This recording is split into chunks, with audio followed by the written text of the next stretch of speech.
السلام عليكم ورحمة الله. نتمنى انكم تكونوا كلكم بخير وعلى خير في احسن الاحوال ان شاء الله، ومرحبا بكم في قناة مطبخ عائشة من جديد.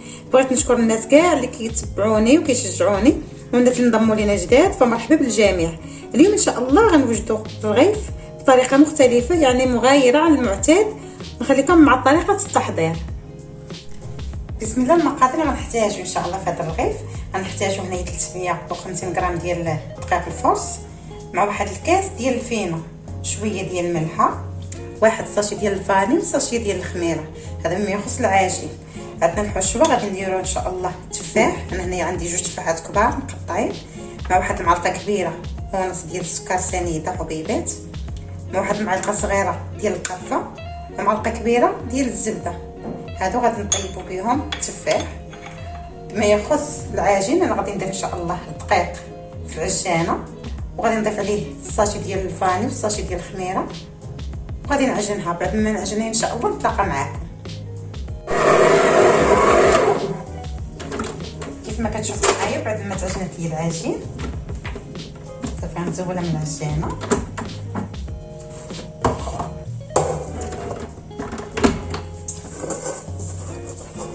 دابا غادي ندير فيها كبيرات.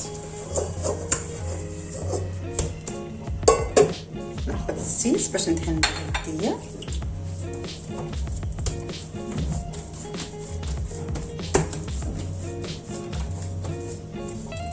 صافي نقطع فيها دابا ندير فيها كبيرات ونخليها ما يطوعش، ونوجدو التفاح ديالنا اللي غادي نديرو في الحشوه ان شاء الله.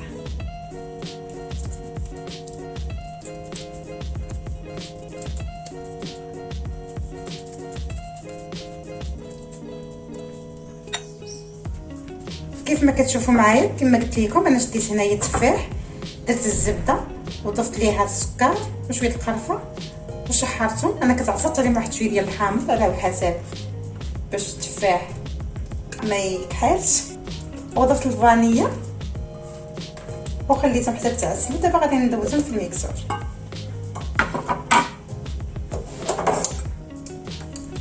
بسم الله.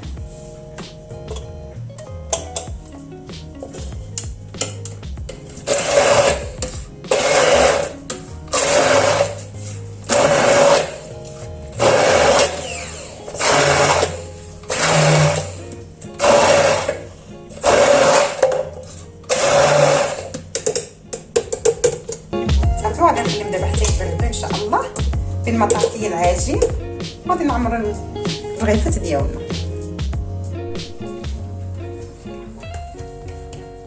كيف ما كتشوفوا معايا كنسرح كره من الكرات ديال العجين بعد ما طاعت، كنسرحوها مزيان كنورقوها.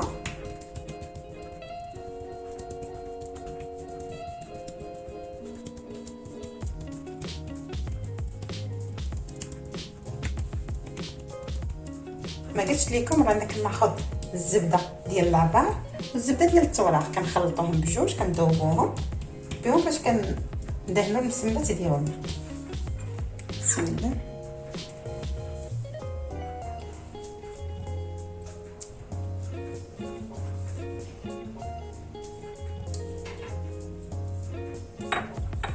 صافي كناخذ النشا كنرشوا واحد رشيشه هكا خفيفه،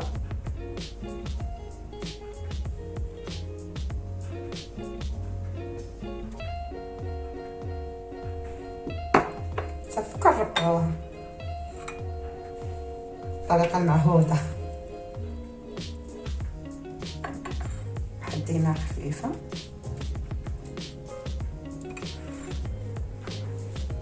واحد الرشيشه هكا عاوتاني، صافي كنجمعوها.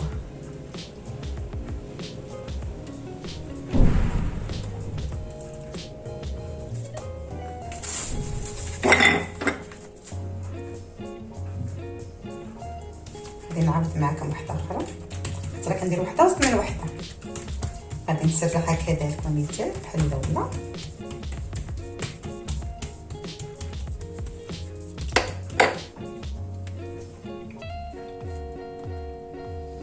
كيف ما كتشوفوا معايا بعد ما سرحت العجين عندنا كنحطها في الوسط كنطوي عليها العجين.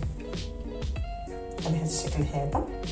صافي انا غادي نبقى ندير بحال هكايا تنكمل الكويرات اللي عندي ونتلاقاكم.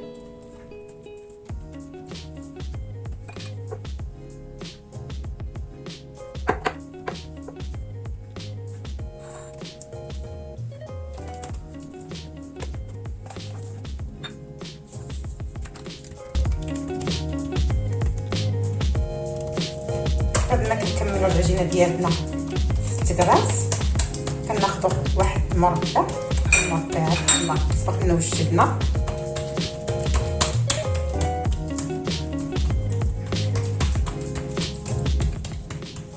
كنسرحوا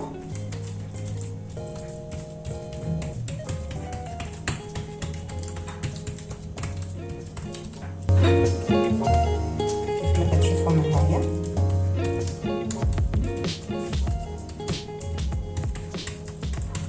صافي كنجيب قطعه كنقطعها على 4 بهذا الشكل هذا. كناخذوا ليمون بحال هادو اللي عنده بحال هادو يستعمل، اللي عنده العاديين يستعمل، اما ليمون بغيتي تستعملي كتستعمليه. صافي انا غادي نقطع ليهم هاد الحواش اللي كيكونوا هنايا، هاد الحاشيات اللي تيكونوا هكا مسدودين كنزولوهم. صافي كنجيبوها كنرص من المول بحال هكايا.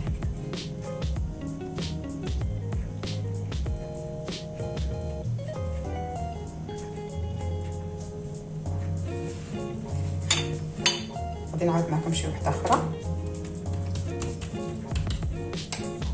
كنزول هاد الجوانب اللي كاين هنايا، الجوانب عفوا،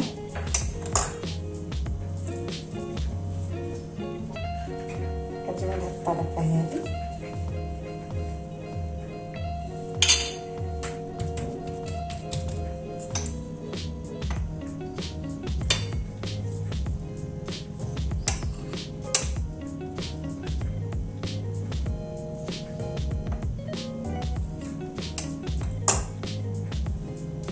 كندخلو في الماء بحال هكايا.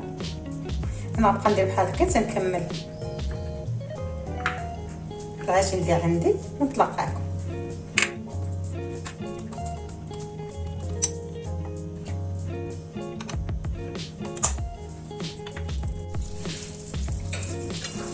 كيف ما كتشوفوا معايا كنجيبو داك التفاح ديالنا وكنبداو نعمرو به الرغيفات على هذا الشكل هذا.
صافي تقدري تخلفي، المهم داكشي كيبقى لك على حسب الذوق ديالك والابداع ديالك.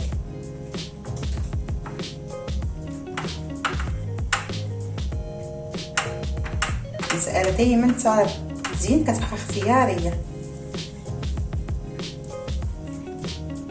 صافي انا غادي نبقى ندير بحال هكايا حتى نكمل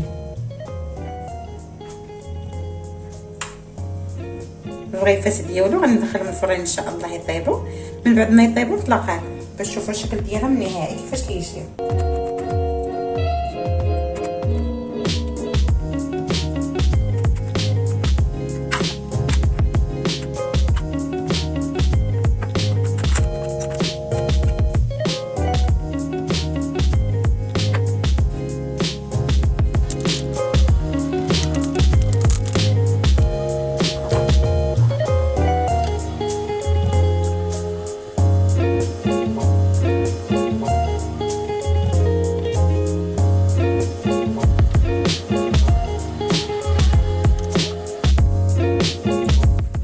كتشوفوا معايا بعد ما خرجوا الرغيف ديالنا من الفران، انا هنا زينتهم بالسكر الثقيل، غبرته فوق منهم، راه كيجيو على هذا الشكل هذا، كيجيو لذاذ وخفاف ومرقين كيف ما كتشوفوا معايا في الصوره، كيجيو رائعين. نتمنى انهم يعجبوكم وتجربوهم ان شاء الله.